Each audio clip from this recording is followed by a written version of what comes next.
Hello दोस्तों, आज हम लोग अपूर्ण प्रभाविता के बारे में अध्ययन करेंगे। इसको इंग्लिश में इनकम्प्लीट या मोज़ैक या पार्शियल डोमिनेंस कहते हैं।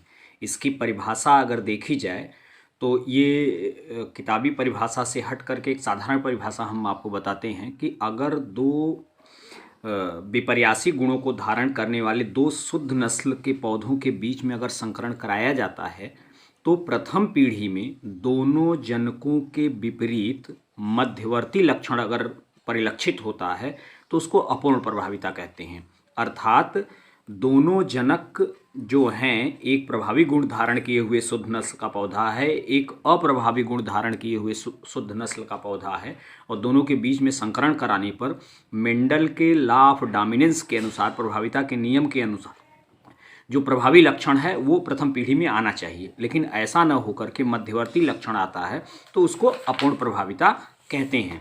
अब ये हम देखते हैं कि इसमें जो परिभाषा है वो क्या है। जब किसी जीन के विषम युग्मजीयों में, यानी प्रथम पीढ़ी में जो आता है, उत्पन्न लक्षण प्रारूप उस जीन के दोनों विकल्पियों के समयुग्मजीयों अर्थात जनक की बात की जा रही है में उत्पन्न लक्षण प्रारूपों का मध्यवर्ती होता है। अर्थात जो दोनों जनकों के जो लक्षण है, उन दोनों जनकों के लक्षण से प्रथम पीढ़ी में जो लक्षण प्राप्त होता है वो मध्यवर्ती होता है, यानी न तो प्रभावी होता है और न तो अप्रभावी होता है, दोनों के बीच का लक्षण दिखाई देता है, तो उसको अपूर्ण प्रभाविता कहते हैं। तो इस तरह से देखा जाए तो यह अपूर्ण प्रभाविता जो है, यह मेंडल के प्रभाविता का नियम को फॉलो नहीं करता है, अर्थात उसका ये अपवाद है।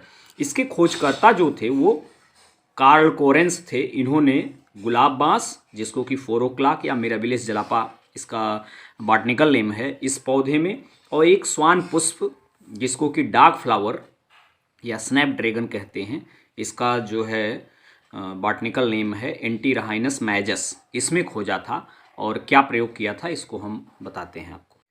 ये दोस्तों, ये कार्ल कोरेंस महोदय ने क्या किया था कि जो मिराबिलिस जलापा था, यानी फोरोक्लाक प्लांट, उसका लाल पुष्प, शुद्ध लाल पुष्प का संकरण जो है शुद्ध सफ़ेद पुष्प से कराया, तो प्रथम पीढ़ी में इनको गुलाबी पुष्प मिला। तो मिलना चाहिए नियमतः, अगर प्रभाविता का नियम अगर ये फॉलो करता तो ये लाल पुष्प मिलना चाहिए था, यानी प्रभावी गुण जो है वो मिलना चाहिए था। लेकिन यह दोनों जनकों के मध्यवर्ती लक्षण गुलाबी पुष्प मिला, तो इन्होंने ये तर्क लगाया कि ये कैपिटल आर जीन और स्मॉल आर जीन आपस में अंतः क्रिया करके ये तीसरा कैरेक्टर उत्पन्न कर रहे हैं, यानी जनक के विपरीत जो है ये तीसरा कैरेक्टर उत्पन्न कर रहे हैं। फिर इन्होंने क्या किया, कार्ल कोरेंस महोदय ने जब स्वपरागण कराया तो यह देखा कि जो जिसमें समयुग्मजी प्रभावी जो है जीन उपस्थित था, अलील उपस्थित था, वो तो लाल पुष्प दिया।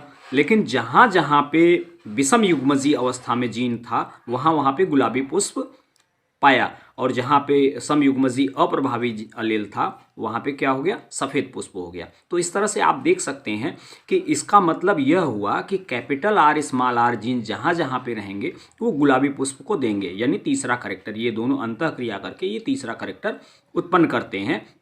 जबकि नियमतः यह जीन अगर इसके ऊपर प्रभावी होता तब ये क्या देता, ये लाल पुष्प देता। लेकिन ऐसा नहीं हुआ, ये अपूर्ण प्रभाविता दर्शाता है, यानी इन दोनों के लाल और सफ़ेद पुष्प जो जनक हैं उनके मध्यवर्ती लक्षण को ये दिया है, इसीलिए इसको अपूर्ण प्रभाविता इन्होंने कहा। तो इस तरह से आप देख सकते हैं कि अपूर्ण प्रभाविता के जो फिनोटाइप हैं और जीनोटाइप हैं दोनों एक समान पाए जाते हैं, यानी 1 लाल है और 2 गुलाबी है और 1 सफ़ेद पुष्प है। ये आप इसमें भी देख सकते हैं, लाल गुलाबी गुलाबी सफ़ेद। तो इस तरह से 1:2:1, और जीनोटाइप रेशियो भी 1:2:1 प्राप्त होता है। तो इस तरह से फिनोटाइप और जीनोटाइप रेशियो अपूर्ण प्रभाविता के एक जैसे होते हैं। अब देखिए एक एग्जाम्पल और ये है अंडालूसियन फाउल का। ये इसमें क्या हुआ कि जनक जो है, जनक के शुद्ध जो है जनक लिए गए, एक जो है काला पर धारण किए हुए था, दूसरा सफ़ेद। तो प्रथम पीढ़ी में इनको क्या मिला, ये प्रथम पीढ़ी में इनको नीलापर मिला, अर्थात कैपिटल बी जीन और स्मॉल बी जीन आपस में अंतःक्रिया करते हैं और ये दोनों का मध्यवर्ती लक्षण इसमें दिखाई देता है। तो यह भी अभ्रूण प्रभाविता का एक उदाहरण है। तो इसमें भी वही सेम 1:2:1 का अनुपात जीनोटाइप और फिनोटाइप दोनों का प्राप्त होता है।